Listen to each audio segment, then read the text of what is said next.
To the point tonight, overhauling workers' comp. For years, state lawmakers talked about it, but this year, there's a real effort being made to do it. Tonight, 2 News anchor Russ McCaskey sits down with Senate Pro Tem Brian Bingman to find out more about his plan and what it means for Oklahoma.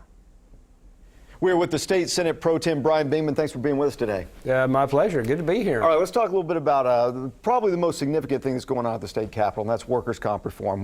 When you talked to the leadership beforehand, they said that was going to be an emphasis, and it really is turning out to be that way. You have a bill that's going to really change the system. Tell us a little bit about your bill and your efforts to reform workers' comp. Workers' comp, it seems like, every year you talk about, get the end of session, workers' comp reforms that take place. We end up just kind of nibbling on the edges, and you don't see the reform. So what we have today is workers' comp rates in Oklahoma that are just outrageous. We're not competitive with our surrounding states.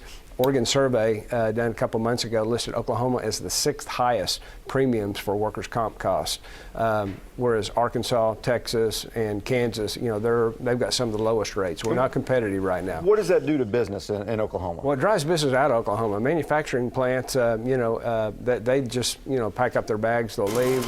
You go out and try to recruit companies coming to Oklahoma right now. That's one of the deterrents right now is the workers' comp rates. Governor Fallon last year sent out a business survey.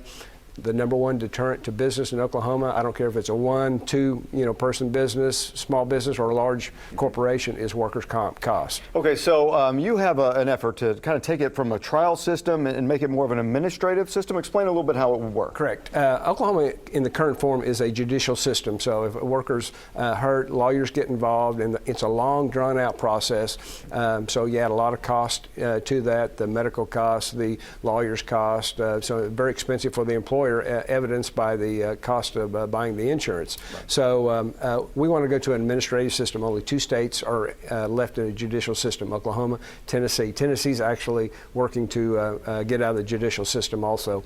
Arkansas did this in 1992. Their premiums dropped 25%, and I think that premiums have dropped every year since then. So, how about that? And so really you're trying to come up with a system that is still fair to an employee that's been injured, but at the same time make it more reasonable to do business if you are a business and want to own a business in Oklahoma. The focus has got to be, an employer wants to take care of their employees. You have an employee that's hurt on the job, you want to make sure they get immediate medical attention, and then you want to get them back to work as soon as possible. So let's get rid of all the gray areas in the comp system. Administrative system, there's much more certainty in the system, so I think that's much more attractive to the employers and to the employee also, get them back to work as soon as possible. Obviously one of the deterrents has been that the trial lawyers and the lobby there has been pretty powerful in Oklahoma in years past.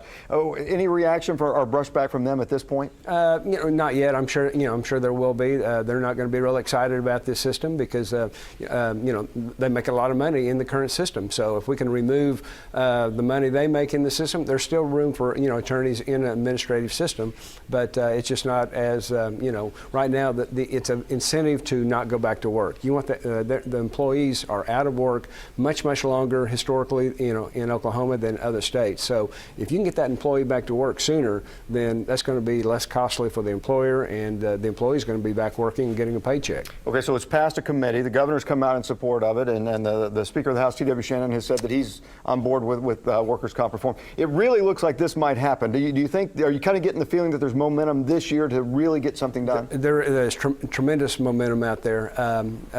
This is going to be tremendous savings for the state of Oklahoma. Again, if anything like what happened in Arkansas, you will see tremendous savings on the front end on your premium cost. And this not only helps certainly the state and businesses, but it'll help cities, counties that are struggling right now financially. There'll be big savings for local communities. So it's a win-win for everybody. All right, we're going to be watching as it works through the system. Thank you, Brian. Appreciate the offer to be here. Yeah.